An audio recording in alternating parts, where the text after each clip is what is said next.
Hey everybody, welcome back to Men Need to Be Heard. It's Dan, and I got a great show for you today. So you might remember back a few months ago, I had on as my guest Jesse Cickavage from Iowa Fathers, and we had talked about shared parenting and the shared parenting bill in Iowa. And I wanted to have Jesse back on to kind of talk about what happened in the legislative session. And he's also, this is going to be awesome, brought on a person that he works with, Kurtis Bauer, and we're going to have a discussion on what happened in Iowa and just in shared parenting and some of the history and all that. So let me bring these fine gentlemen on. Get all three of us on here. So I have Jesse Cickavage and Kurtis Bauer. Jesse, why don't you kind of give us a little tidbit about who you are? Yeah, I'm Jesse Cickavage. I work with Kurtis and Iowa Fathers in New Hartford, Iowa. I have three kids, two daughters and a boy, and just right now my focus is kind of advocating for parental rights. So Okay, Kurtis, how about you? Tell us a little bit about yourself. So I'm a military retiree, and I, uh, in 2007, is when the divorce process for me started. Couldn't decide whether she wanted a divorce or not. Went back and forth, filed a lot of like those temporary civil protective orders, a lot of false allegations, a lot of bull crap. And by the time we were all done, at and the divorce was final, I had a 5 year old and a 3 year old, and I didn't get a whole lot of time with them. So, given that, it really aided me about how the system was so slanted. So that's what got me involved in um, parental rights. Period. That's how many of us get involved, right? I know Jesse went through that, and he's going through that, and goes back to my story. My story's from 30 odd years ago. It was the exact same, pretty much, as you guys, which kind of tells you this is not rare. This is far more common than most people realize. So the first thing I want to do is, Jesse, just give us an update on what happened. Because last time you were on, they were in the process of, I guess the bill was making its way through the legislature, and you were hoping to get a vote. Can you just kind of give us a quick update on what happened with that? yeah, it made it through the Senate, and the House is what held it up. It everything was going just fine. No serious concerns with the bill were brought to our attention. Um, and it was kind of left up to one committee to decide the fate of all the kids in Iowa. So uh, we we didn't really provide an update because there it was in process, um, and everything there was no reason it shouldn't have gone through, but yet it didn't.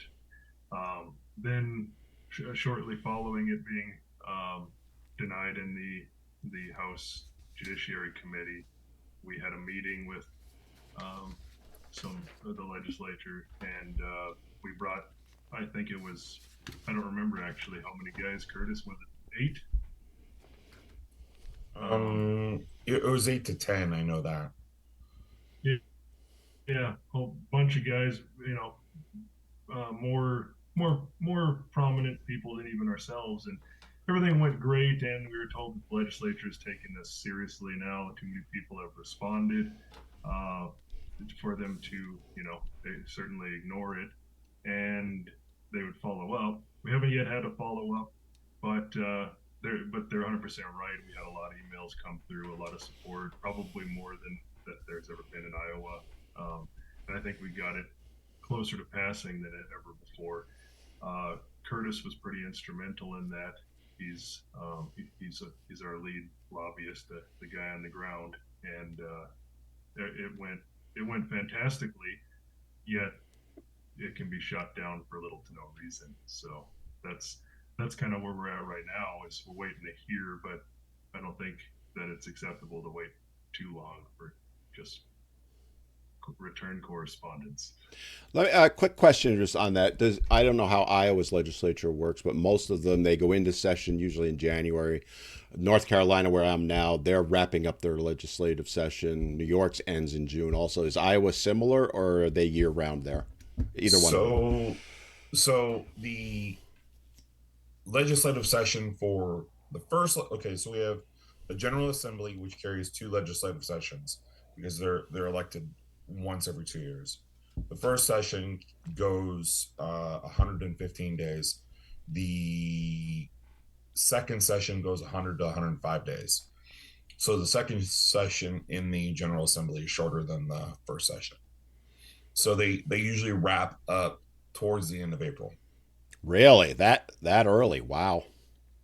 Yeah, they're so our legislators are only paid $25,000 for the session per year, and then but the kicker is their per diem is $175 a day. Yeah, they were called Lulus in New York, and that's where they made their money. Mm-hmm. So they're out of session for the year then. So there's really no chance of moving this forward in 2023. Go ahead, Kurtis. Not in 2023. However, they're talking. What I understand is they're fixing to call a special session for the fetal heartbeat bill. That was just. It was enjoined in, I believe, 2018 from being introduced, and then they just had a recent Supreme Court of Iowa ruling on it, and they said that injunction could not be dissolved. It was a 3-3 vote, and the tie basically finalized the lower court's ruling because the one of the justices recused themselves from the case. Mm-hmm. So they're going to go into a special session to vote on that in July. But that will, well, every state's different, but will they just be focusing on that particular matter, or are other issues like potentially the shared parenting bill going to come up? So they're going to focus probably exclusively on that matter. However, we are going to use it as an opportunity to get back and show them our shiny faces and smile and let them know we haven't forgotten. Yeah, Kurtis and I are compadres because I was the lobbyist for Fathers and Families in New York, along with a few other people back in the day. And I spent half my life in, it was called the LOB, Legislative Office Building. So I would show my shiny, happy face and the bald head to them pretty regularly. Kurtis, can you talk a little bit about your efforts with the lobbying with that? Because I think that's something that people need to hear about. Your efforts this year, past years, and really kind of what you were seeing as a result thereof. So, okay, so the past years, we've got a lobbying history that's pretty substantial since 2009. We could probably point to every failure along the way as to why the bill failed. In 2014, there was a big split, a big rift in the actual lobby, and it actually fractured it to create two different groups Within your organization or within our lobby. Within your lobbying. Okay. Within our lobby. Okay. So it started off as Iowa Fathers being the only one. And then at that time, there was a big fracture. So starting in 2015, there was two different lobbies and then, or two different groups, one being Iowa Fathers and the other one being Families United Action Network, or FAWN. And then following what I would call poor management decisions following the leading up to the 2016 election and after that 2016 election, the both groups lost a lot of credibility and both groups lost a lot of like support within the legislature. Mm-hmm. So Jesse and I um, were a part of Fawn in 2019, and we we weren't satisfied with the direction it was heading. We weren't satisfied with the lack of progress following the 2020 session, because the 2020 session we were on a roll. Mm-hmm. The Senate, it had passed the Senate very overwhelmingly, and our holdup was again the House. Well, it goes into the Judiciary Committee, and the Judiciary Committee is, you know, traditionally been made up of lawyers. Well, it, our Judiciary Committee since 2018 has been spearheaded by a non-attorney. He's actually a military retiree, uh, Stephen Holt, from Crawford County, and he he just he, he's really he's always appeared very interested in the issues.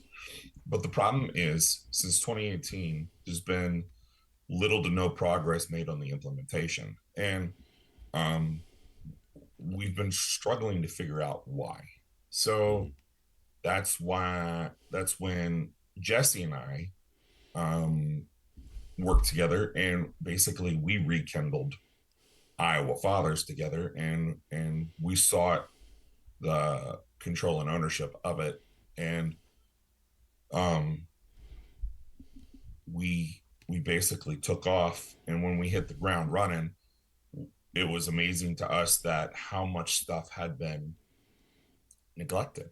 Mm-hmm. So we just started taking advantage of every unused portion, and started to just really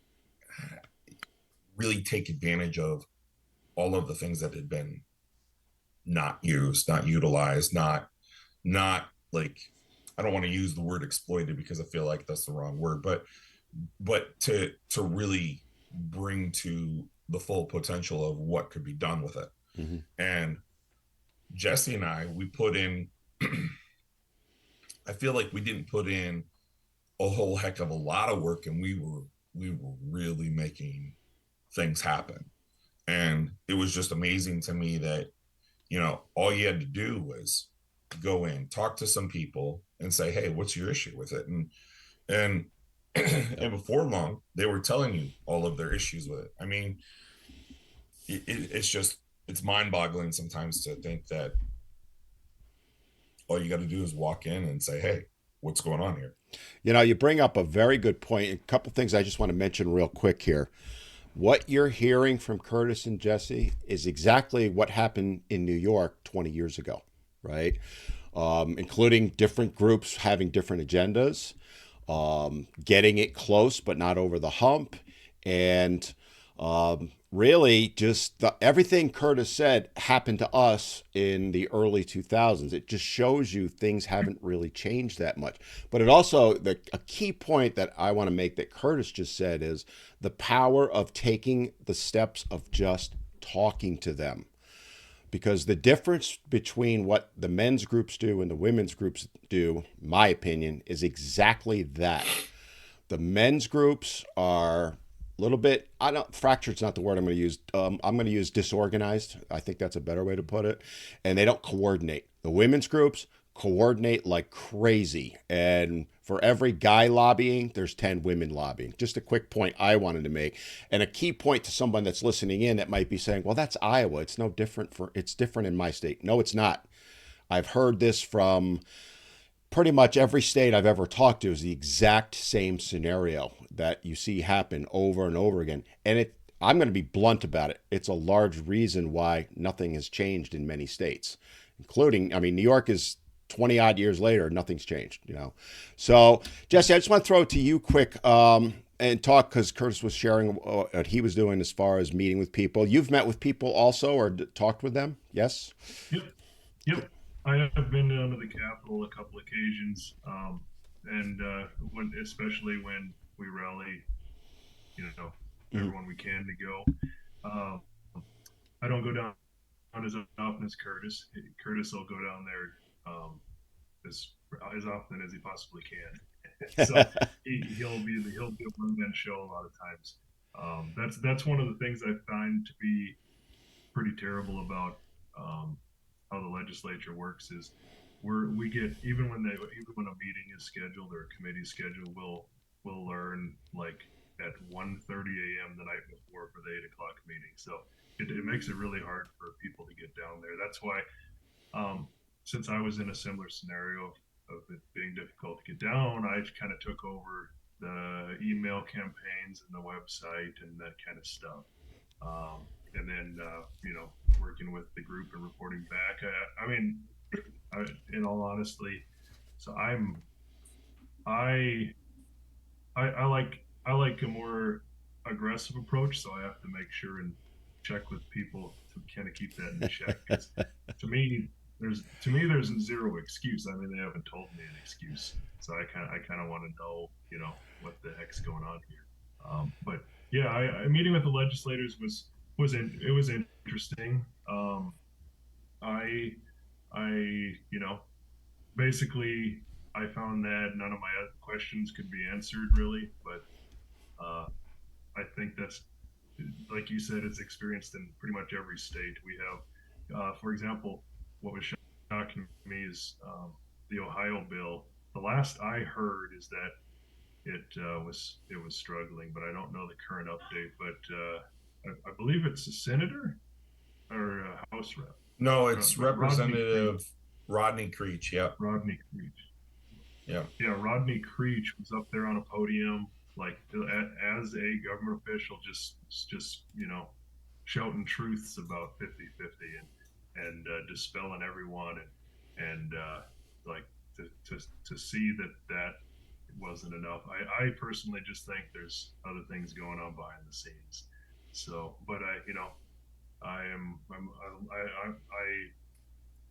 understand you need to go through the process, etc. And I listen to feedback in my group, and there's others that share my opinions, and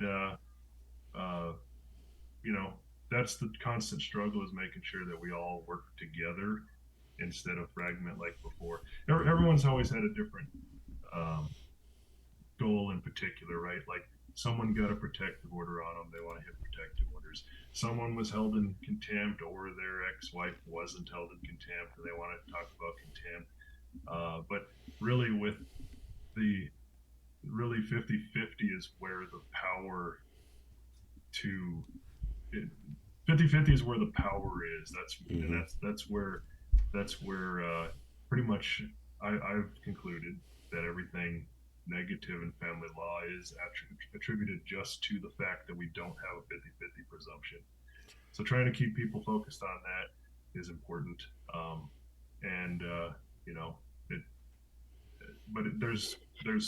There's difficult topics to stay away from. For example, like child support. I don't even have to really explain how that all goes, but being focused is probably the hardest thing in this is keeping focus, because that's what everyone tries to do. Is when we go lobby, it'll be the domestic abuse crowd against 50-50, or judicial discretion and all that. I feel that we've pretty much stopped the issue of the domestic abuse claims where 50-50 caused domestic abuse. Kentucky and a couple other states have helped out with that a lot with their data. But yeah, I guess as far as I go, I go to the Capitol in person to support when I can, but I focus on more so the social media and email campaign aspects and all that. Although, like I said, everything everyone does is always presented to our group as a collective to try and figure out which way we're going. You made a key point there, Jesse. Well, a couple of them, but one of the things I just want to touch on real quick for my own sake is something Jesse just said. For guys that are listening, you have to narrow this down. You cannot try and convolute it by introducing all these different aspects into bills. Anybody who's familiar with the legislative process, this is a huge elephant, I always say, and we cannot eat this elephant in one bill. It's never going to pass. If you try and resolve things like custody, child support, the domestic violence thing Jesse mentioned, and all that, and get it all in one bill, which is what guys want for the most part, it's never going to pass because the different parts of the legislatures will fight it. If we narrow it down, and I agree completely with what you said, Jesse, to just getting shared parenting passed first, the rest will start falling in line after that. But you have to win that battle before you can win any others. Unfortunately, and we ran into this back in New York, and actually I'm starting to reach out to some of the guys in North Carolina. Same thing. They say the same. Well, we're trying to get shared parenting, but they want us to add in child support. They want us to add in visitation changes. Something as simple as getting the word visitation eliminated, changed to parenting time. That is got that introduced as a separate bill, and people are like, well, why isn't it part of the shared parenting bill? It'll never pass if you try and do that. So just my little quick note on that. I want to kind of get back to what happened in the end. So Kurtis, can you give us did it get through the Senate, I think you said, did it ever get to a vote in the House? So, okay, I want to clarify something real quick about Okay, that. go ahead. So, we did not go to the Senate for a floor vote. And Okay. the reason we didn't go to the Senate for a floor vote was there were two real, reasons. And that was, the first was Senator Garrett, who was our floor manager in the Senate. He was sick for 2 weeks. And he is, gosh, I want to say he's like 81, 82. He's a very, very ardent supporter. He's one of these, he's one of the guys that is, if you have him in your corner, you can ask Jesse. Jesse, we watched him argue in a committee once with three very, very well-spoken, articulate Democrats on a particular issue, and he put the whole issue to rest in just a few short sentences. And it was very eloquent, very articulate, we just looked at each other like, whoa. So he's one of those really strong staples as far as shared parenting goes in our legislature. And then the second reason is the Republicans didn't want to put it to a floor debate because they had a lot of other things going on, and it was pretty clear that Representative Holtz was resisting it. So Representative Holtz he could never articulate why, except for the lack of judicial discretion. And mind you, this guy is like one of those guys that he's pro Second Amendment. He was the one that spearheaded the bathroom bill for basically saying, hey, you're going into the bathroom at a school that is your genetic makeup for your gender. Mm-hmm. He's the guy that spearheaded the trans ban for children, so they couldn't engage in medication, transitioning, they couldn't take puberty blockers, and they couldn't do any medical procedures like mastectomies or any other things while they're a minor in Iowa. Mm-hmm. And he also spearheaded some of the most controversial stuff, like what was the other one that he really spearheaded?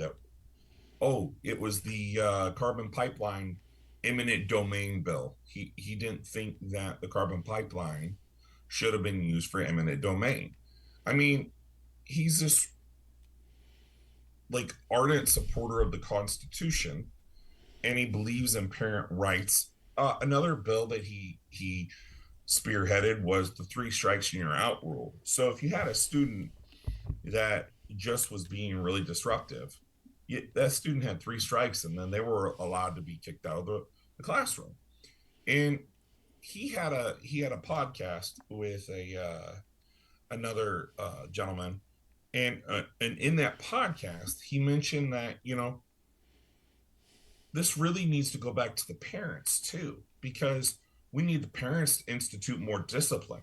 Well, okay, you want parents to institute more discipline, but yet you're not advocating for the 50-50 that you're the chairman of the Judiciary Committee. How do you compute that? Like, how do I fight this? Okay, so let's take that a step further. Let's say you have this trans ban bill. What if it gets knocked down in an injunction in federal court, like it has in several other states, like Florida, I believe Indiana, North Carolina, North Carolina, where I am. I mean, Yeah. right. So what happens when that happens here in Iowa? Oh, okay. So basically, we have cut out this idea of who is going to teach our children boundaries, personal accountability, discipline. Who's going to teach young men how to be men? And who's going to teach young women what they should be looking for in a mate? So now we go into this idea of you're basically complicit in the destruction of the American family. That's what it all boils down to. And it's fair. We wonder why we're not married, why young men are not getting married. They're walking away. But it kind of speaks to a point that I think is very important to make here is when you look at this from the political standpoint, and I'm talking about the parties here, what I'm hearing right now is exactly what I heard 20 years ago. Again, nothing's changed, right? We had, now New York at the time was, it was a split state, believe it or not. So the assembly, which was the House, your equivalent of the House, was Democratic led. The Senate was Republican led. And our champion in the Senate, who was, he eventually became the leader of it, but ran into the same thing. There was these, I called them a firebrand, the preacher type that's going to sit there and say, we've got to make sure that kids have access to blah, blah, blah, and all the support in the world, but yet he did not support shared parenting. And it was like, he would be considered far right-wing now. And I don't want to get into politics too much, but, and loved controversy, which sounds very similar to what you're saying, Mr. Holt is. But yet when it came time to focusing on what children actually need and making sure that we're giving them the best possible support we can, they don't support shared parenting. It's to me, it's ludicrous. Jesse, what are your thoughts on that? Well, yeah. So this, however you feel about the transitioning kids issue, if you're still not allowing the input and protection of both parents put in place, one parent that could be for it or against it, whichever way you go, a primary custodian just petitions to change visitation and leave the state and go to one that can. Now you're sitting there wondering, oh, well, your kid's gonna be undergoing this or not undergoing this, whichever way you feel. And that basically it's is fighting all of this. I think it's becoming kind of clear that since we care about all these issues and we're preaching here about parental rights for all these other issues, but the most fundamental of it is, which is protecting essentially the say of both parents, that's being ignored. I think that the only conclusion that could be reasonably derived from that is that it's that these other things aren't for parental rights, but they're for another agenda. The basic, and I guess my question always is, why should a lawyer in a black robe decide what I'm going to do with my kids beyond just protecting the rights of both parents and the rights of the kids to their parents? The talk about this judicial discretion stuff is, okay, what about parental discretion, because the fact of the matter, there's no jury. There's hardly ever any psychologist, child psychologist, or any psychologist, or any professionals whatsoever. They've just got this lawyer that is appointed by the governor, and he gets to decide what everyone's kids do. But then here we are, you know, championing, parental rights on these other issues, that particular things that are blocked. Meanwhile, this could come down to issues like a dad can't take his kid fishing one day, or what have you, because he gets, every 4 days a month or something like that, visitation. Right. Is that not important, or is it just all this other stuff? And I guess that's the kind of questions I want the answers to. Yeah, you bring up a good point there, Jesse, because when you and kind of change the subject a little bit here, but we're talking about really is we're trying to benefit the children. And if you're looking at the realities of the world today, and you trace back where we're at, I don't want to get into the politics of where we're at right now, but in general, where society's at is things are not good. Let's just say it that way. And if you actually look at it, it started changing back in the 70s. Now, you could argue feminism's part of it. Yes, it is. But it also goes into no-fault divorce and the dissolution of the family unit and the removal of fathers. I say most of, if not all of society's ills right now, I personally believe directly translate or go back to that time when basically they wanted fathers out of the house. And it's Greater Society's initiative from LBJ's presidency in 1964. Yep. That was total divorce incentivization from the federal government in order for those impoverished families to get welfare.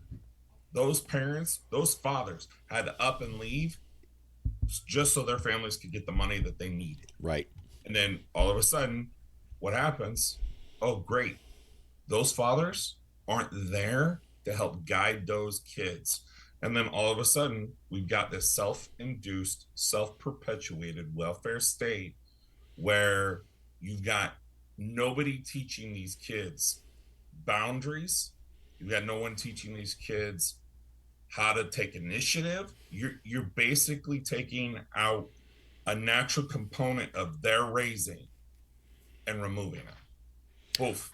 And you wonder why per capita minorities have the highest criminality rates and the highest mental health problems in the country. Mm-hmm. And you think it's all systemic racism. Sure, it was probably racism then. And now we're trying to spin our wheels to figure out, well, how do we fix it now that the Pandora's box has been open? Well, guess what? The only way you fix that is you have to reintroduce the father back into the American family. And there's really no other way to do it. But now that we're 4 or 5 generations removed, how do we reteach men how to be men? It ultimately comes down to the fathers being able to do it, first of all, right? And that's where we're talking about with shared parenting. If you deny the ability of a father to parent, because we all know the standard order. If you go through a divorce, I don't care what state you're in, Iowa, North Carolina, New York, doesn't matter. You're going to get 4 days a month, and you're going to get, I call it the pizza date, 1 night a week generally. That's the standard order, it's known as. It was implemented back in the 70s and early 80s, and it's become the norm. It's nowhere in law, by the way. There is not a single state anywhere, and I've done research on this, that has anything even remotely close to that. It was one guy basically said, yeah, this is what it's going to be, and then that became not case law, but became the standard. So if you actually look in the law, nowhere does it say dad's going to get every other weekend and 1 night a week for dinner. But yet that's become the norm. You can't parent in that time. I'm sorry. You can have some effect. I fully grant that, but it's not enough time. And, the thing that I always tell people is I don't blame single mothers per se for what's happening. You hear a lot of guys will do that. Mothers, I go into biology with it, mother and society, but mothers raise one way. Dads raise another. and the kids benefit when you have both involved. I have a lot of people will say to me, well, let's just give custody to the dads. That's going to solve all the problems. I actually don't agree with that. I think you need both parents. Now, let's toss aside, because everybody, I know people are going to jump all over this. Yeah, but what if, forget it. I'm talking in general here. Kids need both parents. Kids benefit most from both parents. But yet, we've created this paradigm now where essentially dad gets roughly 15% of the time with the children. And a lot of that time, sometimes, the kids are in school, depending on the way the arrangements are. So he might not even have that much. So I kind of agree with you guys on that. What are you seeing research-wise? Whoever wants to jump in here, and what do you think the benefits of having shared parenting would do to help with all of that? Well, the research is clear. The Princeton study that was done in 2017 by the College of Medicine says that in the event of death, divorce, incarceration, or separation, the separation of not being able to see or be with their father, a child is impacted by the anxiety of it so much that it can be detected at the cellular level. It actually shortens their telomeres by up to 14%, which telomeres in the cell are the indicator for the length of life and the overall health of that child or that human for the prolonged period of their entire span of their life. The National Parenting Organization did they did the Kentucky study, and they found that following the implementation of shared parenting in Kentucky after 2018, even on a preponderance standard, the number of domestic petition or protective orders sought involving child custody cases dropped by more than 30%, along with the false allegations dropped significantly too. So, and then the National Parenting Organization's Ohio study. This is interesting because currently in Ohio is a state that their legislature mandates that the individual courts in those counties have a minimum set visitation schedule. And in the counties that they have 50-50 shared parenting in those as the minimum schedule in those counties, and I believe there are 8 of those counties out of the 88, those counties have half the child abuse findings of all the rest of the state. Mm-hmm. Then we have Dr. Linda Nielsen studies, and she's done over 60 of them, and she's an associate professor of psychology at Wake Forest University. She's determined that through infants, toddlers, and young children, 50-50 overnight visits with dad away from mom does not harm the child. Woozles. Woozles is this phrase that was coined by a guy by the name of Richard Gels after Winnie the Pooh, because Winnie the Pooh, there was a story about how he was running away from this mystical beast and he knew nothing about it.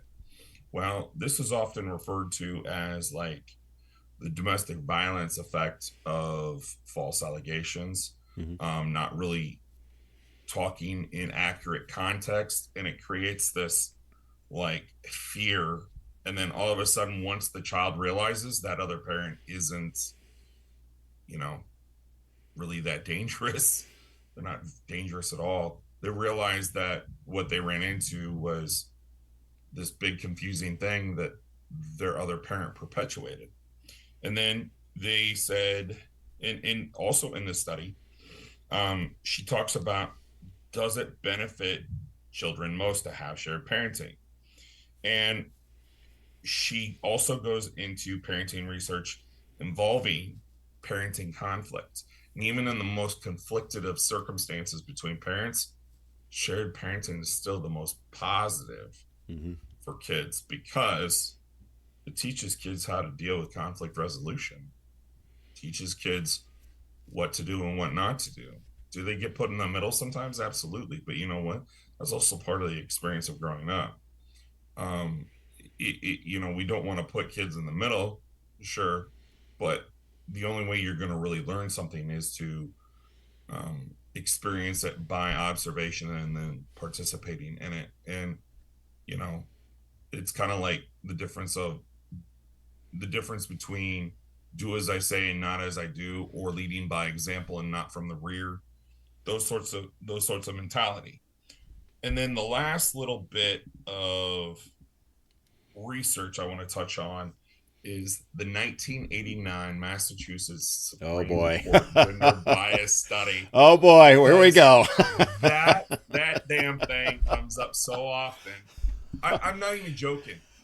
The Iowa Coalition on Domestic Violence still brings it up as being accurate, and it's like, you guys did not Not even. graduate from any reasonable statistics program, have you? That study, So, I remember when that study came out, and it was used in the 90s. I mean, they still using it, and it was completely debunked 30 years ago. But yet right, it shows you they absolutely. still stick to it. And we got to be fair Yeah. here. Well, It works.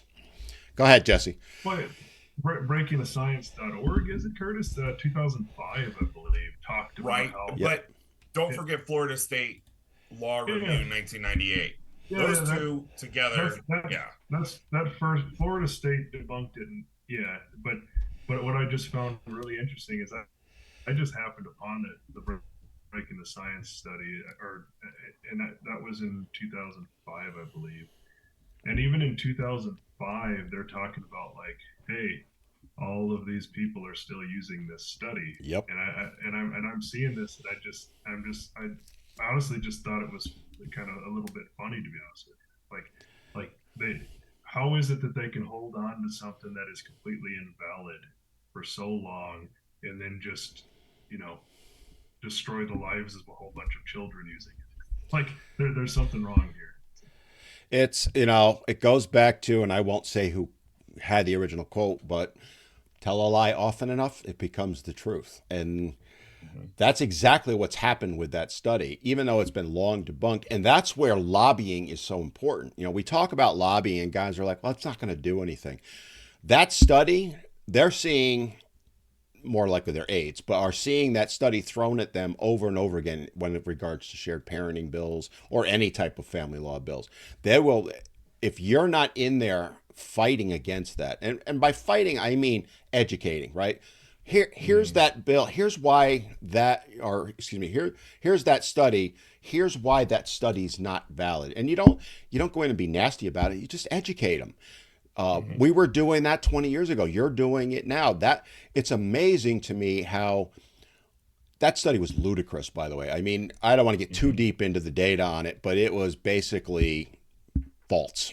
I'll leave it at that. I'm trying to be kind here. The data that they achieved on it is not what the problem was. The problem was how they interpreted. They interpreted it. And the interpretation, by the way, the main interpretation actually didn't come out of the study, because the people that were in the study said, no, that's not what it was. It was actually a written report, or excuse me, a reporter doing a story on it that then became the narrative. And it was, even the people in the study are like, no, that's not true. But yet, I want to say it was the Wall Street Journal was one of them. I actually did a video not too long ago on TikTok on it. It just shows you, the power of someone taking a piece of information, manipulating it the way they want. You see this with the domestic violence stats too, by the way. And then, just as Jesse said earlier, destroying families using that. But that study is still carries tremendous sway in the legislative process. Wouldn't you agree, Kurtis? Oh, yes.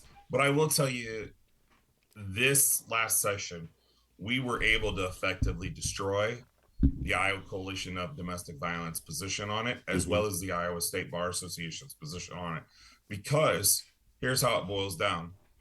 And all I had to do was ask this one simple question. I was like, you support the current law as written, correct? Both of them said, yes, we believe that protects mothers very much. Okay. What we're saying is is we're using the same criteria to determine custody first. So you're going to determine if we're going to have sole legal custody to one parent or we're going to have joint legal custody to both parents. If you're saying that law works, okay, that's how we're going to do it. Well, that's how we're saying we're going to do it. You're perfectly okay with the current law. So if the parents qualify for joint legal custody, we're saying that the presumption should be that 50-50 shared parenting is the norm. If you don't get joint legal custody of both parents, you can't execute 50-50 shared parenting. You just can't. Right. So, and what's funny is in our history, following VAWA in 1997 and the Lautenberg Amendment to the 1968 Gun Control Act, we enacted a law in Iowa Code section 598.41 paragraph or subsection 3 paragraph J, which said that if there was a history of domestic abuse that could be proven by clear and convincing evidence, that it would be enough to rebut the presumption for joint legal custody. Mm-hmm. So if you can't get joint legal custody, and in 2019, they broadened the interpretation of what constitutes a history of domestic abuse by adding other smaller stuff with lesser evidence standards. Then all they had to prove was a minimum of 3 incidences that were documented that constituted a history of domestic abuse, and they only had to prove it by clear and convincing evidence that there was a history of it. They didn't have to prove what the evidence of the actual abuse was. So we're talking about applying one evidence standard to a different evidence standard of events. Right. So it got very convoluted, and the bar tried arguing that wasn't accurate, but the statutory construction was very plain, and even Senator Garrett agreed with us. You know what? They're well protected. So after that, we even got Representative Holtz to even agree. You know what? I don't buy the domestic violence lobby's position on that at all, because you have to determine custody in this situation before you can determine whether shared parenting is appropriate or not. Okay, if that's true, then what are we doing here arguing about it? It should be the norm. Right. Well, yeah, I mean, it's very easy to, I don't want to put it this way, but I'm going to tear apart their argument. I mean, it doesn't hold up to just common sense. And you didn't even mention the fact that more often than not, these days, as the data starting to show, it's the mothers that are more abusive than the fathers. But there's that presumption and that mindset in legislators that goes back, honestly, to the 70s, with this, well, it's always the man that's the abusive one. And, when you look at that paradigm that was created, and it was pure propaganda, and I've done other shows on that, but it was, again, going back to the central point we keep making, is it tore apart the family, right? And it's gotten us where we're at now. When you're talking with legislators and they see that what you're saying, like you said, Representative Holt, or was it Senator Holt? I forget. Representative Holt even agrees with you now, right? But it didn't change his position, it sounds like, as far as supporting the bill. What do you think it would take to even get him to come off of that stance that, he's not going to support it? Do you see any light at the end of the tunnel, if you will? Whoever wants to jump in. I will say an act of God. Okay. I think that like Kurtis was discussing with the joint legal and versus the physical custody. So all of the opponents against this are okay with the supposed abuser having legal custody, decision-making authority of the kid, but it just comes down to physical custody. They're okay with them having them like all summer, for example, or every other weekend. They just can't have that title of primary custodian. So, without saying as much as I could, I guess. I think that the I think that it's it's rather evident that there is some sort of strange resistance to the particular title of primary custodian being equally divided. And I think anyone watching this is probably going to know what that is. But to change So representatives, to change Representative Holtz's mind, I don't think that he is unintelligent enough to not know what's going on. So I'm not certain personally, on a personal level, I'm not certain his mind can be changed. Okay, Kurtis, go ahead and weigh in. I will tell you that Jesse and I have an extensive network of people. And through our intelligence gathering efforts, we have determined that there are 2 to 3 key players likely influencing the outcome of this bill through Representative Holt. Mm-hmm. And we really can't list those names. The reason we can't list those names is 2 of them, if we are to mention them in any capacity, could be construed as defamation. But we do believe, we have a reasonable belief that these are 2 to 3 individuals that carry a significant amount of influence in Representative Holt's personal/professional life that is negatively impacting the outcome of this bill.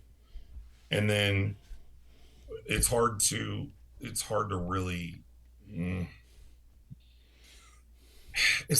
put a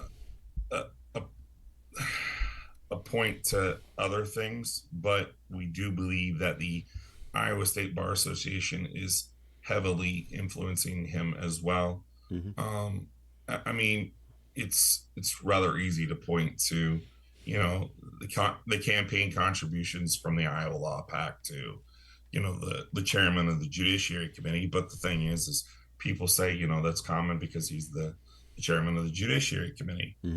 But when you're sitting in the House subcommittee meeting, and right before it gets ready to start, he says to one of the legislative councils for the Iowa State Bar Association, their first name, and then shakes their phone at him, indicating that he sent him a message. And then here's the other difference that we've noticed is at the Senate subcommittee meeting, only their one Bar Association lobbyist shows up. At the House, all 3 show up.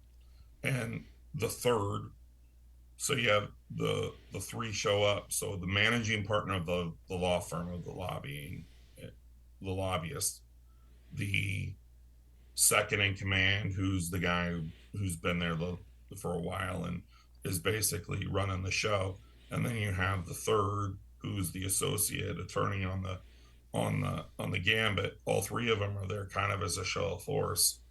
It's kind of like, and not to mention the managing attorney, the lead lobbyist for the Bar Association, calls the boss of one of our lobbyists and basically says, is this person the real deal?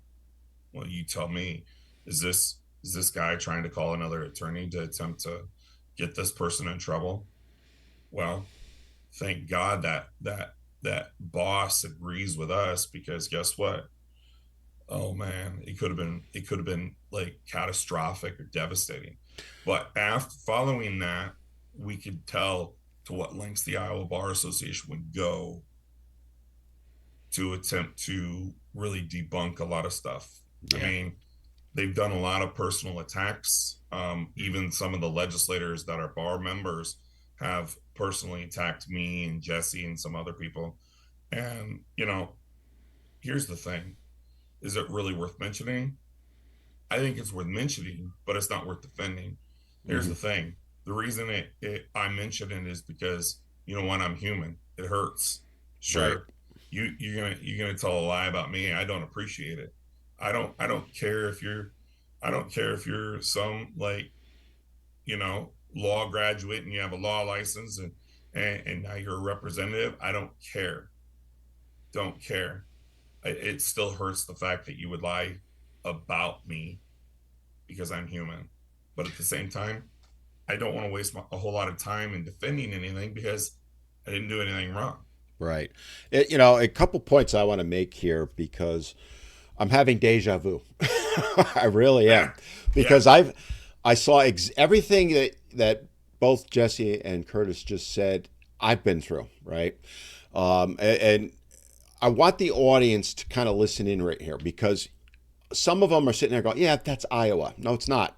That's what happens in every single state as we battle to get shared parenting put through. I'll use New York, and I can name names because one, I don't live there anymore. There's not a damn thing they can do to me. So we, very similar to you, we knew through our lobbying efforts, if the bill ever got to the floor, it was going to pass easily, like 3-1 vote. We knew it. It got, That's the way it is here. yeah, it got hung up in a committee. And there were two people on that committee. One was Deborah Glick, and the other was Carl Heastie. Carl Heastie is now the minority or the majority leader in the assembly for New York. They blocked the bill. Deborah Glick did it because she's a radical feminist who flat out hates men. We weren't even allowed to step in her office. Like we would go around, you know, hey, we want to hand you this. And all we would do is like hand out, here's a newspaper article, here's a study. We would just hand it to them. Could you just, you know, pass it on? That was it. We weren't allowed in her office. That's how bad she was. We weren't changing her mind. We knew that it wasn't worth the effort. Mr. Heastie was kind of, I'm going to be blunt about it. He was in the pocket of somebody, right? And those two people blocked it from going to a vote. If it had gone to the vote in the committee, I hate to tell you, it was going to come out of the committee. They wouldn't even allow it because Heastie was the head of the committee. That's what Right. happens. And that the reason I make that point is you're seeing it in Iowa. We saw it in New York. It happens in every state. If these votes get to the floor, I can't say for every state, but I'm going to say the overwhelming majority of them would pass shared parenting because people realize it is the right move. But go ahead, Kurtis. You wanted to say something? So you were talking about, you know, is it different in my state?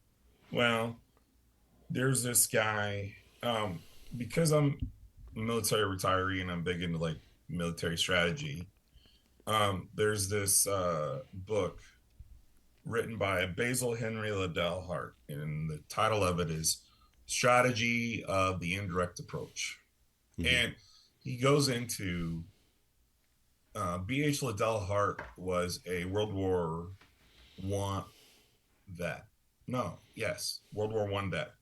And he talked about how throwing men at something over and over and over was just that you can't use them as cannon fodder. You had to apply some sort of strategy. Otherwise, you're going to incur the millions of lives lost that we did in World War I.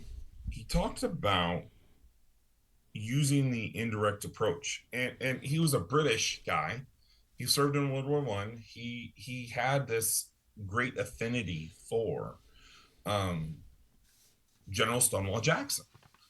Especially, he references the Battle of Chancellorsville, about how at the Battle of Chancellorsville, he marches his army 15 miles around to attack the far right Union flank. And he does it, and he sends the Union army on the run by doing it. Mm-hmm. It causes mass chaos, and they overwhelmingly won that battle as a result. Well, the thing is, he has two editions, one published in 1928 and the other one published in 1967. And then the edition he had published in 1967 before his death in, I think, 71 or 73, something like that, he says that human nature is like 2 plus 2 equals 4. It doesn't matter if you go to China, Russia, or you go to some native tribe place in South America or Madagascar.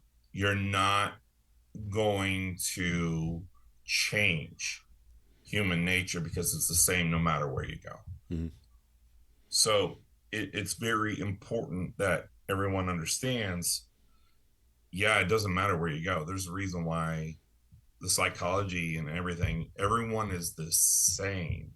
You run into the same archetypes. It doesn't matter what world you're in. It doesn't matter where you're at on this earth. Humans are exactly the same. That's true then, it's true now, and it will be true forever, I think. You're right. Mm-hmm. And, it's a very interesting. I like the analogy you're making because I think part of the problem that we have trying to get a shared parenting bill through is we tend to focus on the direct attack. And, that means lobbying and all that, but we don't focus on the indirect, if you will. And I know, Jesse, I'm going to throw it to you in a second, which that involves the things like using social media and stuff like that, because I'm going to give credit where credit's due. The women's groups are absolute masters at it. They know what they're doing. They know how to drive it.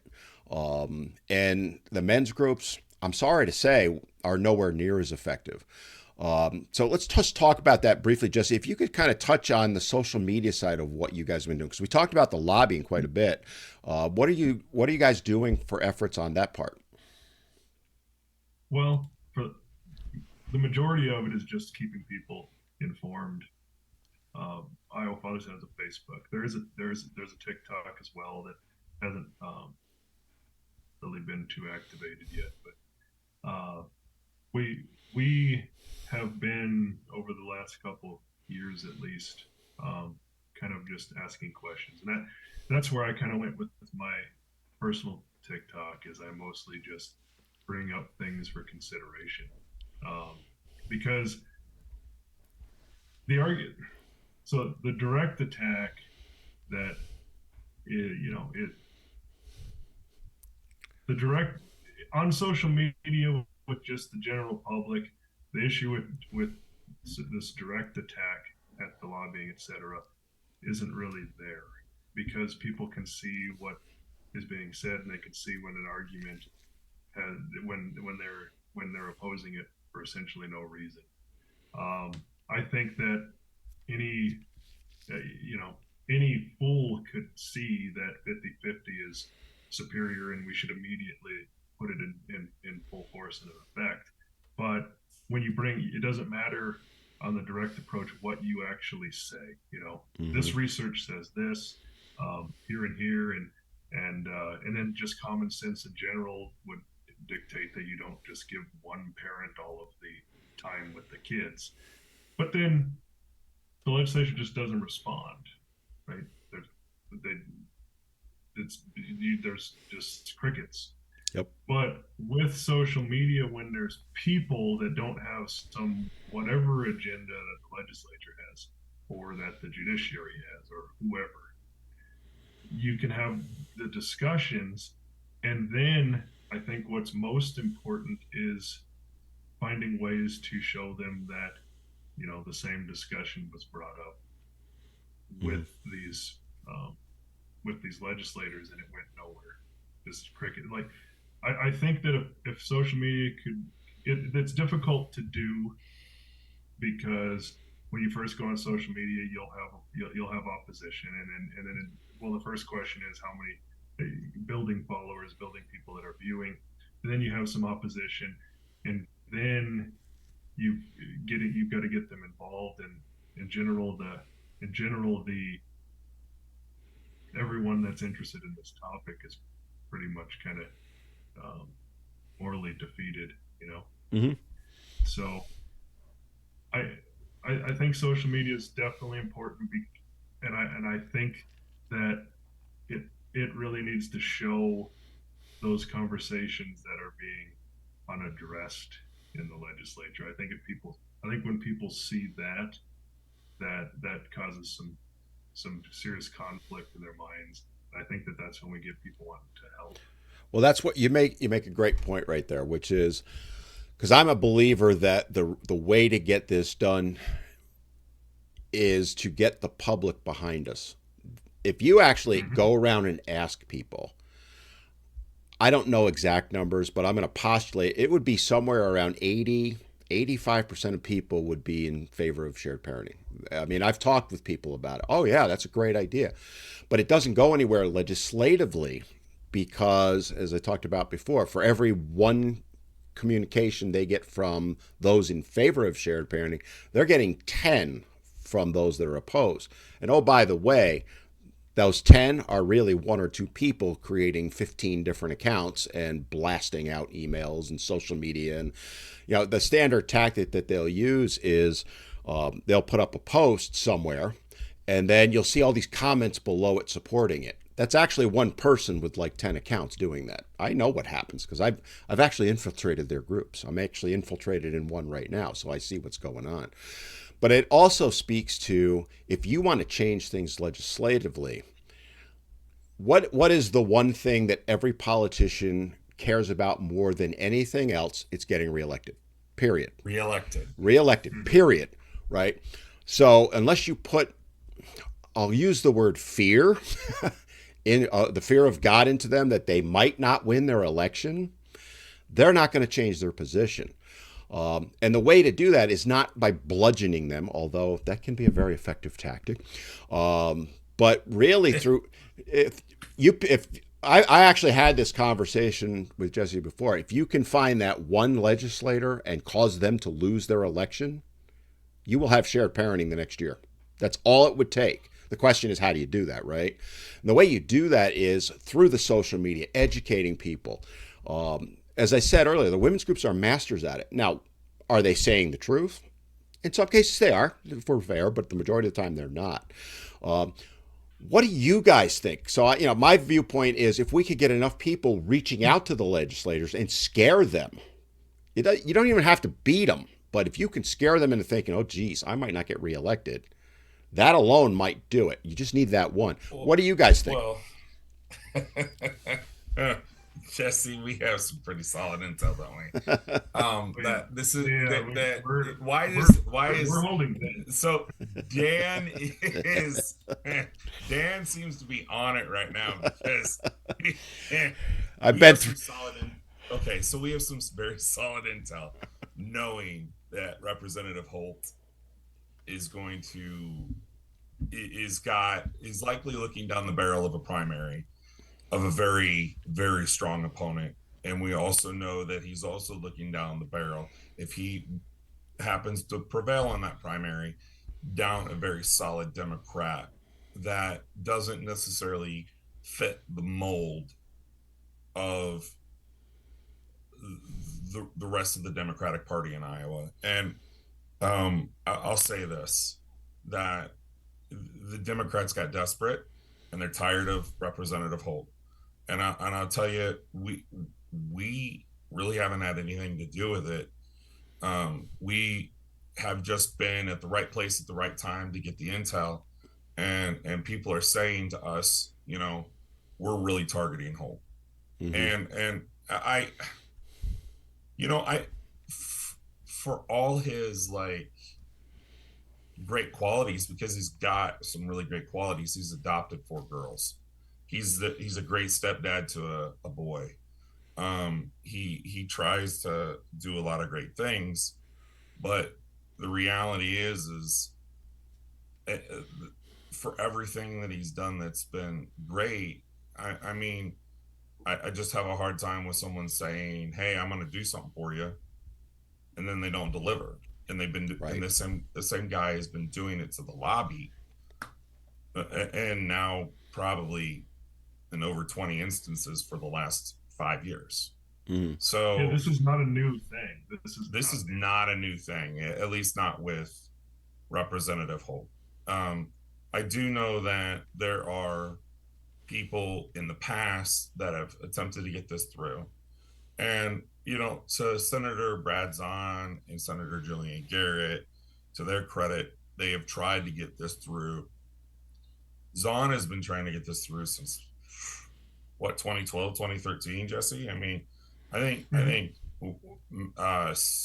Blondino had said that, when we started, we both had brown hair, and look at us, we got gray hair. Yep.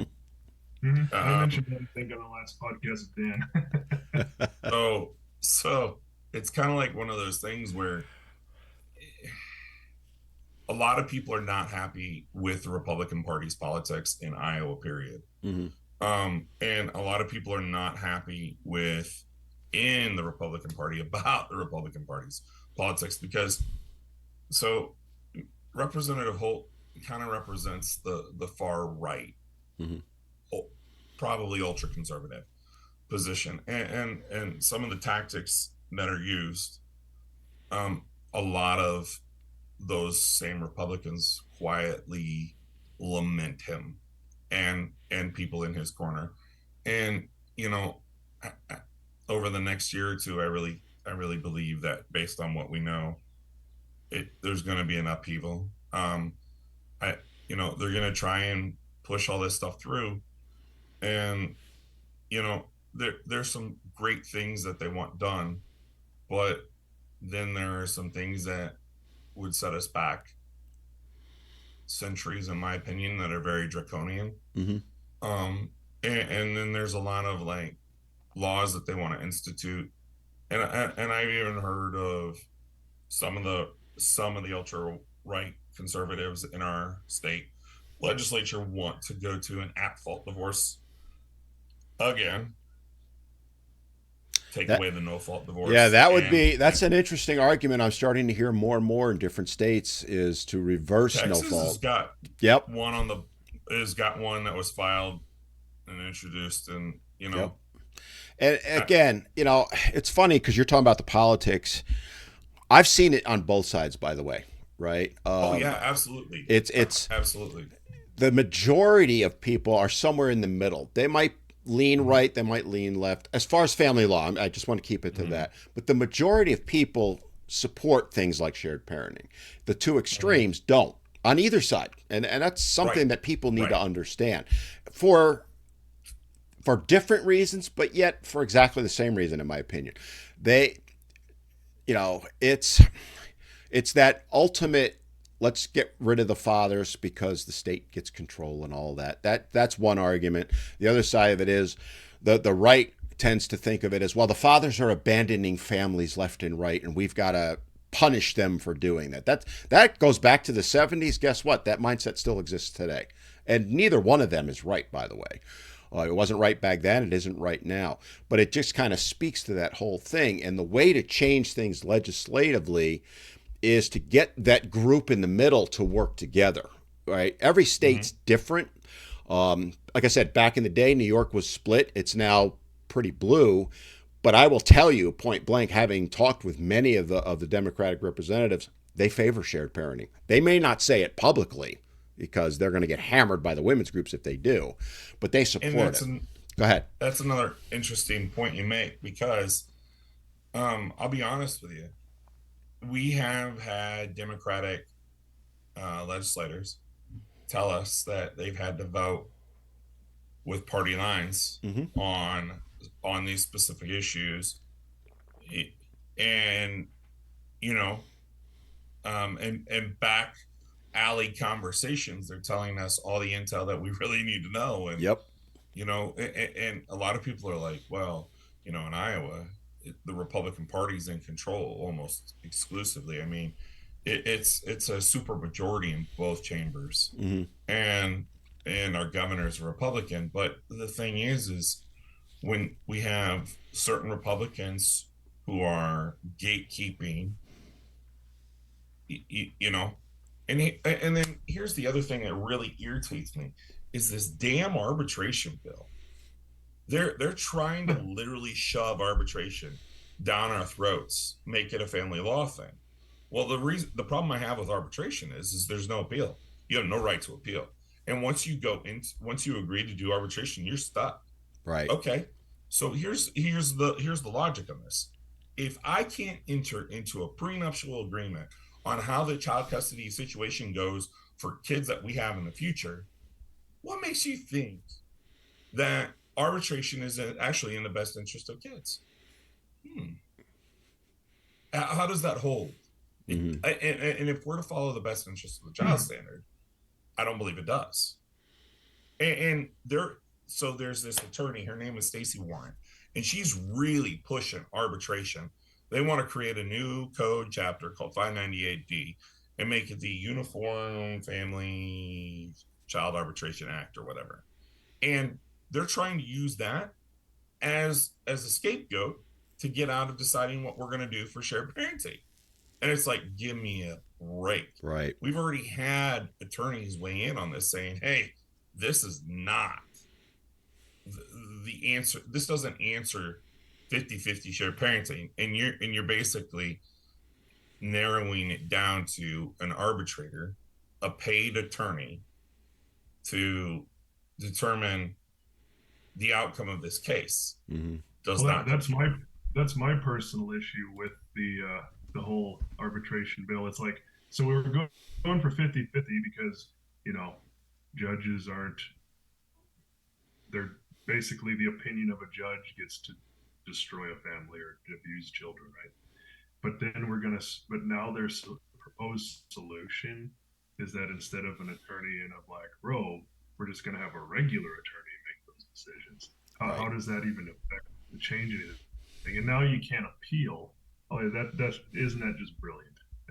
That's just a disgusting proposition to me.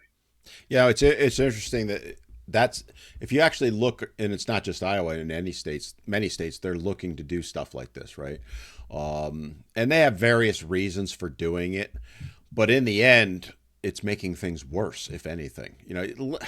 Well, I think all three of us would agree that having a judge, and just to give people perspective, if for those that have never dealt with family court, when a judge hears a case, they get the affidavit from one side, the affidavit from others, the motions and all that. They read them in chambers, they go into court, and generally in about 30 to 60 minutes, they decide that child's life for the next potentially 18 years. That's really what it is. That is a disaster, and it has been. It's proven. Mm-hmm. Now their solution is to just take that same dynamic and just give it to a different person. I mean, that's not a solution at all. The parents should be deciding. There you go. There you go. My belief is the way to fix this long term is, and that's why I'm such a big supporter of shared parenting, because it will take, and it's been proven in the states that have done it, it takes a lot of that animosity away, and it forces the parents to work together. I mean, I hate to put it that way, but it does, right? And by having a presumption that both parents are going to be treated and viewed as equals, and sometimes you have to deviate from that. All we're saying is explain why. That's what essentially in most states what the shared parenting bills are. Nothing more than that. Instead of starting of a presumption that one parent's going to get the kids, the other's going to pay child support, and will come in from that, what we're saying is both parents are equal or responsible for the children, all that, and we're going to go out from it. And that takes a lot of the animosity away. And the reason the Bar Association fights it is if there's no animosity, there's no money to be made. You're talking about a $4 billion a year industry, divorce. What do you, I'm going to kind of throw it out there to you guys is, what do you think it's going to take long term to, one, get these changes made? And then what do you think the benefit would be as far as I'm not talking about the societal benefits, but the benefit to the state, as far as savings there and the benefit and all that, and also to the families long term. Let's start with Jesse on that. Well, regarding savings to the state, I do think it's interesting to point out that I don't believe ever before this has happened when we've been lobbying for 50-50 or anyone else, is the judiciary actually came to the committee meeting and was talking about how this would increase the cost of the judiciary, x amount of fold, whatever, and that was interesting. That was a big indicator that we're getting close. Mm-hmm. Now, their argument was nonsense. Like, I mean, you change the law, sure, there'll be an initial increase in cases, right? People that who got the shaft before will probably want to fix that, right? But eventually you settle out, and then reducing that conflict um, because you have, if you, like, for example, our bill had required clear and convincing evidence, which I think any bill regarding decisions about kids should probably have evidence. um, if you require evidence, then less people get to just come in and throw mud while the attorneys make money off of the backs of the family, right? So what I think it would really take to get through is, I think we're close enough. I think that we have everything in play, and I think that there is no reason why it isn't going through. So what I think it would take is just to rally up the voters. Honestly, that's what I think it'll take, in my personal opinion. Kurtis, your thoughts? So, what's it going to take is the grassroots uprising. Um, we, for example, in Representative Holtz district, we've networked over 200 very influential and prominent people, and that goes across Shelby, Crawford, and Ida counties, and a great number of these are divorces. These are farmers who have engaged in divorce, who have had to pay substantially more than a 50-50 distribution on their property and assets in order to secure 50-50. I think Jesse and I know of a case that the offer on the table was over $300,000 to secure 50-50, and the guy didn't have anywhere near that. The guy had a job that made about $110,000 a year, and they wanted him to agree to $3,000 a month payments for 10 years. Jeez. Like, are you kidding me? Like, and these are the tactics that the attorneys are engaging in. And here's the funny part: we have the Iowa Rules of Evidence, Rule 5.408, basically says unless it breaks some law, you can't reveal what the negotiations were unless they're accepted. The terms are accepted. So it gets really, really hard to be able to expose, these attorneys who are acting in bad faith. They're encouraging these sorts of behaviors. Why? Because of the billable hours. Okay. So right now in Iowa, it's approximately 92 to 93% of civil law cases are family law or domestic relations. Okay. So the majority of that is where the money is. Yep. Well, they say that, what was it? They were saying like 95 to 98% of the cases were being settled outside of court. Yeah. After everyone was like, there was a stranglehold and there was leverage, and nobody wanted to go to court because, oh, guess what? We're going to go in front of a guy or a gal who makes $150,000 a year. Well, they're bottom of the barrel as far as attorneys go because they're willing to take $150,000 a year. Yep. A decent attorney, average middle of the road, $285 an hour, bills 2,000 hours per year. That's $570,000. Okay, let's take, I've got a paralegal. $100 to $120 is what I bill him for. I pay him $25 to $35 an hour. Mm-hmm. I use that money to pay my overhead, and then the rest I pay on taxes. I walk out with $400,000 to $450,000. Why would I take a $300,000 or more a year pay cut to be a damn judge, to put up with bullshit? Right. Doesn't compute. Does not compute. You're picking the bottom of the barrel when you're picking judges. Well, it's funny because my divorce attorney said the same thing 20 years ago. Same thing with guardian ad litems. They're the lawyers that can't make a living, so they become, she called them gals, because they're almost always female in New York. But it's just very interesting that you make that point. Is you're right, because, and then they they're not the best of the best, if you will. And I'm not trying to knock them. That's not my intention, but that's the reality. We need to understand that. And then the other point, it absolutely is the reality. Yeah, the other point I want to make too is that most of the times the settlement, like they'll say, what was it, 95, 98% of the time it settles out somewhere in there. And I've heard similar numbers before in many places. When it settles is when the two attorneys have plucked as much as they can from the family. When the money runs out to pay them, or they think it's about to run out, settlement happens like that.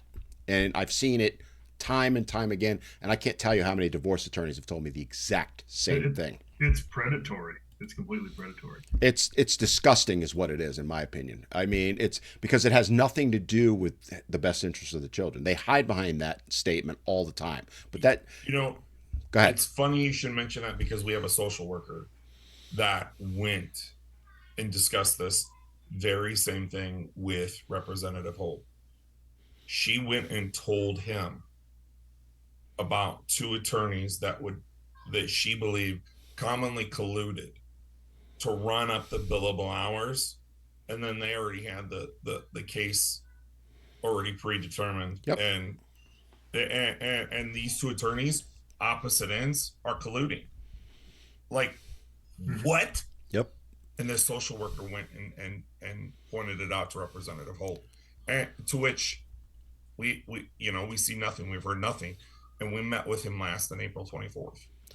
I can't tell you the number of divorce attorneys that have flat out admitted to me behind the scenes that goes on all the time. And there are, I get in trouble for saying this. There are some really good divorce attorneys. I've had a couple of them on the podcast, and they genuinely do care about the family, and they're doing everything they can to not rack up billable hours. Doesn't mean they're not making a fair living. They'll even say to me, Roseanne Plant. Well, that was one of them. Yeah, that was one of them. She was on my podcast. I'll tell you something about Roseanne. She does not nickel and dime her clients at all. Yeah. You know what? I've had people send her. I've had clients that go to her, and they come back and they tell me, dude, I sent her probably 20 hours worth of emails over our case. She didn't bill me for a damn one. There you go. And I'm like, you know what? You don't waste her time, and you get short and sweet to the point. She's not going to wait. She's not going to screw you over. She's not going to nickel and dime you. Wholeheartedly. Yeah. And back in the day, mine was the same way, right? It was, and she would tell me, stop sending me this because you're wasting your money. And I appreciated that. And that's where, ultimately, the whole reason the family court system exists the way it is to make money for the lawyers. You know it. I know it. We all know it. All right. It has nothing to do with taking care of the children or the families or any of that. Go ahead, Jesse. Yeah, that's something that I think a lot of people don't understand is that everyone fights about child support. I talk about child support as well, right? Because, it's pretty blatant. But the big money that just completely, it dwarfs any incentive for the IVD child support incentive is what the attorneys are making on this. And what do we see in the legislature? Oh, look, there's a lot of attorneys in the judiciary. Oh, yeah. That's the one that I want to know why in the hell the judiciary the judiciary committee full of attorneys is the committee that decides this 50-50 stuff. There's not a single other committee that can handle this. It's got to be the conflict of interest one. I don't understand. Yeah, every state's different. I know New York, they have the Judiciary Committee, but they also have one called Children and Families, which is all lawyers also, by the way. But let's be honest and fair also, 95% of legislators at all level are lawyers. I mean that's the reality. All right, we're wrapping up our time here. We're getting a little short here. I want to ask you guys, what do you see as the future of the bill in Iowa, and do you see any movement coming in the near future? Let's start with Kurtis. I would say that we are networking pretty extensively with other groups. We found that a lot of the lobbyists in the other groups have been more than willing to go to their bosses and their boards and say, hey, we really like to help these guys out because these guys have been helping us, no questions asked, free of charge. We haven't, they come in and they go to these subcommittees and they go to the committees with us, and they've been helping push our bills through. Mm-hmm. We have been networking with other groups to get specific bills through that that really resonates with us, as far as like, there was a probationary bill that they put through, that encouraged, you know criminals to basically get shorter probationary times. If you go back to school, you take part in, job trade training, you pay off your fines and restitution faster, you maintain your good behavior, you try to do something positive out in the community, you try to do something that promotes a good, healthy lifestyle. That was something that we got behind. There's bills that we got behind on, protecting, um, child victims from online predators. We did human trafficking support. We did a ton of stuff where we go in and we basically advocated for things that we knew were the right answer, Mm-hmm. because that's what our kids needed. And we didn't stick to, we went in and we advocated for, um, school bus bills, because we wanted school buses to have, GPS systems that were completely touch free, and we wanted the school districts to have to pay for those sorts of things to ensure the safety of our kids. So, there's lots of stuff that we went in and we advocated for that were common sense, no brainer type stuff that, would keep the ball rolling, but also build relationships with other lobbies and other lobbyists that, Mm-hmm. here's the thing that we also found out: the bar association is deeply hated in that place by other lobbyists. Yeah, So yeah, that's pretty that much they universal. I see they the same wanted thing. to help us. They Yeah. wanted to help us. Yep. You bring up a good point, Curtis, that I think a lot of guys could do a lot of work on without putting much effort in, which is support some of these other things. Mm-hmm. Like you said, for example, the school bus bill or whatever. It doesn't have to be related to something like family law. It's about being seen and being heard. It creates this illusion, if you will, of importance. I hate to say it that way, Mm-hmm. but that's what the women's groups do, right? Mm-hmm. I'm not advocating for anything other than what the women's groups do because it's so damn effective. I give them credit. The other thing, and I'll throw it out there, is they have paid lobbyists in a lot of cases. The women's groups do. They have no problem saying, "Hey, everybody send in $10, and we'll pay this lobbyist $50,000 a year to walk around the legislature lobbying." If you think that doesn't have an effect, it has a dramatic effect. The Bar Association, they got multiple lobbyists in these places. They're maybe hated, but they're in there. Unfortunately, the guys groups struggle to get that. But that is, I love what you just said, Curtis, because that is a great way, as you said, to build relationships and be seen.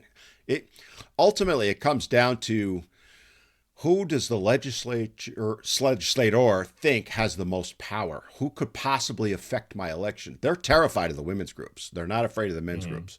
And it's not about being, nasty or mean or violent or Mm-hmm. any of that stuff. In fact, all of that would work against you. It's about this perception of, geez, if they send out an email to 10,000 people in my district and they get half of them to vote against me, I could lose. So You know, maybe I better you pay attention raise to them. you raise an excellent point there, because here's another thing that I'll point out to you. So as we were talking before we started, I'm 6'4" and I'm 300 pounds. I am a military retiree. I am one of those guys that, when I walk, I have my head up, I got my shoulders back, and when you're standing next to me and you're only 5'9", I could come off as intimidating to you. Mm-hmm. And if you're 5'9" and you're sharp mentally, and you notice that all of a sudden, wait a minute, I'm not dealing with some like jock. I'm not dealing with some like brute.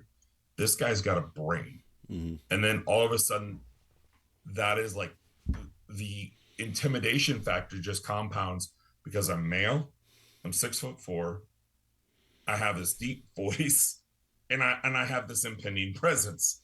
And you know, sometimes that's intentional. Sometimes I will slouch my shoulders and I will try to lower my height. I will talk softer. I put a lot of like psychological stuff in on it, but there is one particular legislator that just absolutely he I don't know what it is, but I think all of those things affect him, and he just ever since then we have not gotten off on a good start. And I just, it baffles me as to why that sort of like I don't know, like he will not work with me whatsoever. Yeah. I've requested, but he just won't. And I stand on the opposite side on some of the issues that he does, and I want to talk to him and I want to work with him, but he just won't. Yeah, you're going to have that. I mean, I've run into it, and I'm not as big as you. I'm only 6'1". We were talking about off air before we came on.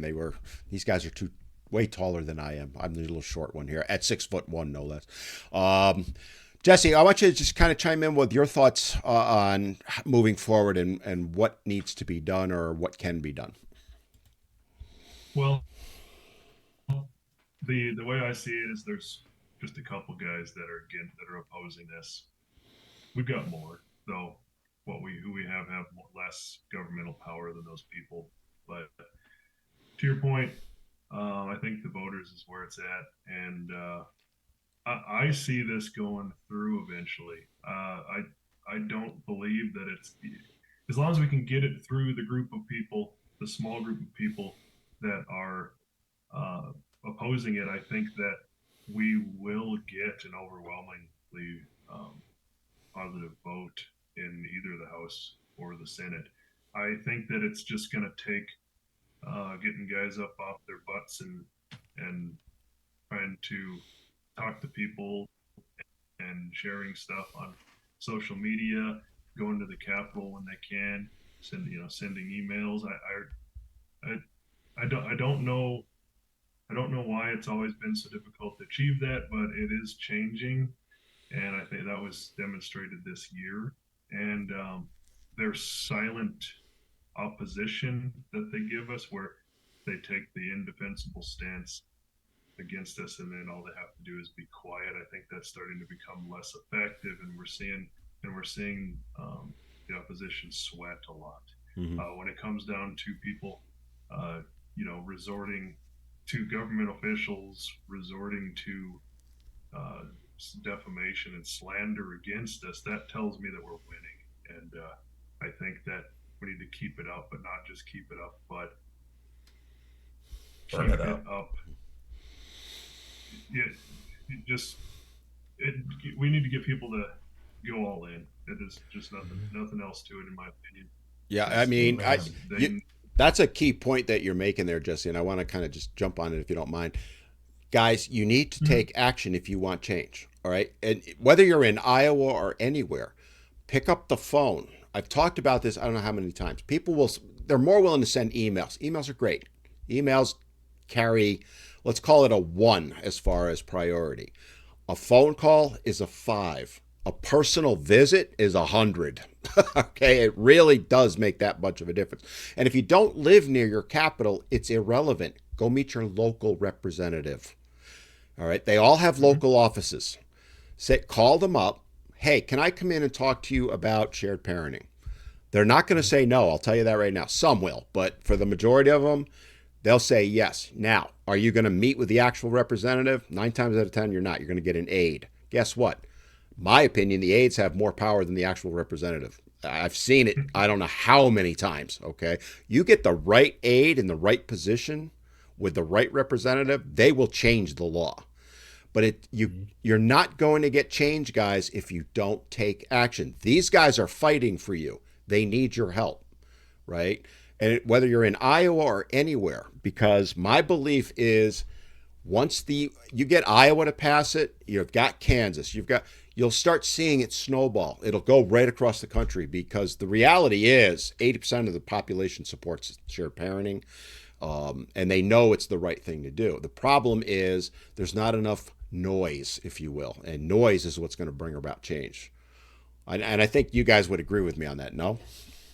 Squeaky wheel gets the grease. Yep. And I guess, and then as advice, if a politician cannot articulate why they oppose this, there's something else going wrong, and I suggest calling them out on it. Politely, though, don't Politely, yeah. And yeah.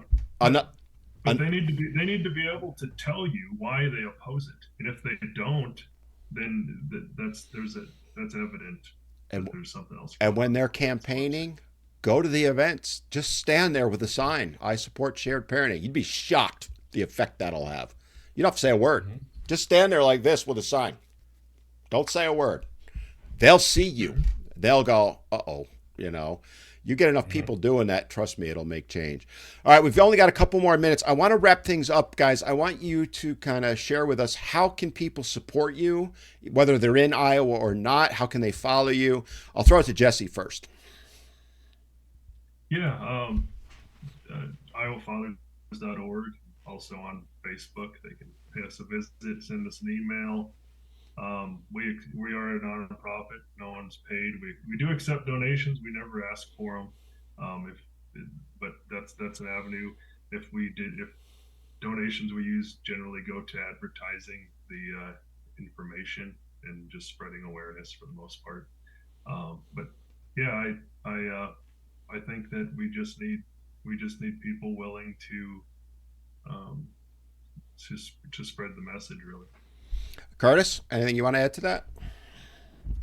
I believe that we need people willing to help spread the message and get on it, get doing it. If you're in Colorado and you support 50-50 shared parenting, go into Google, type in Iowa legislature, go in and you can find the legislators list. Go down and say, hey, we support 50-50 shared parenting. Why aren't you doing it yet? Tell them your story if you can relate. Mm-hmm. Do it the same for every other state that you can. You don't have to be from Iowa to support Iowa. You don't have to be from Iowa to support other states. You tell people your story, why it's important that 50-50 shared parenting is key, mm-hmm. why it's so helpful. So you make a great point, and I will say, and Jesse knows this, once I had Jesse on last time, I reached out to every legislator in Iowa. And I had, off the top of my head, somewhere between 8 and 10 respond back to me. And I made it clear to them, listen, I don't live in Iowa. I live in North Carolina. However, I'm a supporter of shared parenting. I'm an advocate for it. And I told my story a little bit. You'd be amazed. And the ones that responded were very positive. The ones that are against it aren't going to respond. I already know that. But again, it creates that illusion. It may be an illusion, but that illusion that, hey, this group is a lot bigger because they got some guy from North Carolina to email me. Don't think that doesn't matter. It matters, right? Mm-hmm. Oh, crap. They got some power. They got some random guy from North Carolina sending me an email. If they think that way. They're not going to shut us up. Yeah, exactly. They're like, holy crap, how did they do? And I can read in the tone because I speak legislator, having lobbied myself. You can tell they were shocked in a couple of instances. I could tell just by reading their response to me. And I know it's an aide responding. It's not the actual, although a couple of them I think were the actual one because I can read between the lines. But I will say this. These guys need your support. And I'll even say, go to their website and support them with $1. Just give them $1. All right? Take it out of your wallet. Give them $1. We had this thing back in New York. There are 6 million men in the state of New York, or were at the time. Imagine if every man gave $1. Can you all afford $1? Can you afford not getting that pack of fries at McDonald's tomorrow? No. Give them $1 because then they can do things with that. Like Jesse said, it's about education. It allows it. This stuff costs money, guys. If you want things like the women's groups throw up billboards all the time. That's 10 grand for a billboard if you're lucky. Imagine how many men are in Iowa? Probably what, a couple million? I have no idea what we you're have a population of 3.34 million. Okay. So divide that in half, and then that includes kids and all that. So what could you do with $1 million? Let's just say it's $1 million. What could you do? $1 million. You would have shared parenting like that. We could afford an army of paid lobbyists to go in there and let's just say that this would become a heck of a lot easier with $1 million. Wouldn't it? Yeah. I mean, even 100,000, right? And we're saying if 100,000 guys gave $1, take $50. Give $1 to each organization in each state. You will have shared parenting across the country within a year to 2 years. I'm telling you right now, that's all it takes. It's literally that simple. And guys won't do it. And that's how the women's groups have won, because that's exactly what they do. All right, I do have to wrap things up. Guys, one final statement from each of you. How about Kurtis, you go first. Any final thoughts? Knowledge is power, and the more you have and the more you tell, the more successful you will be. Put in the work, you're gonna achieve great things. You gotta be willing to eat crow when you're wrong, and when you make those changes to be a better and an improved human being, you're gonna go a lot further with anything. So you got to be willing to put in the work. All right, Jesse, any final thoughts from you? Yeah, just thank you for having us on, Dan. I appreciate it. I just would ask people to pay attention to what's going on and ask questions and get a hold of us. And I guess we're all just kind of in this together. So we're not going to stop. So I think that a little bit of help is well worth it. Well, you have my full support. And you know what? Monday, I'm going to go put $1 in your coffers. I'm going to practice what I'm preaching. And I do want to thank both you gentlemen for coming on and taking time out of your weekend, because we're filming this on weekend, to really kind of talk about the situation. And again, guys, I want people to understand this. It's not just Iowa that's the battleground. It's across the country. There are states that have shared parenting. The states that have it, they're seeing tremendous benefits from it. So it does matter what happens in Iowa, even if you don't live there. It matters, I'm in North Carolina. It matters what happens here. It will become a cascading effect if we all work together to make change. So thank you, gentlemen, for coming on. On that note, I'm going to go ahead and wrap things up. And I really hope that you got a lot out of this and get a better understanding of what it's going to take to make changes to the law. Because sitting back, being silent, gentlemen, it's not going to work. You need to start taking action. And that doesn't mean going on Facebook and posting or wherever. You've got to pick up the phone. You've got to write emails. Go see your legislators. Go to your media, by the way. We didn't talk about that, but reach out to reporters. I'm actually meeting with one of my local reporters next week, and they're interested in talking about what it is I'm doing. Again, it's not to promote me. I'm going to be promoting things like shared parenting. And the more you do that, the more you're seen, the faster change will happen. And hey, throw them a buck. It's not a big deal. I'll put a link down in the show notes so that you can. On that note, I'm going to go ahead and wrap things up. This is Dan from Men Need to Be Heard. Y'all have an awesome day, and we'll see you next time.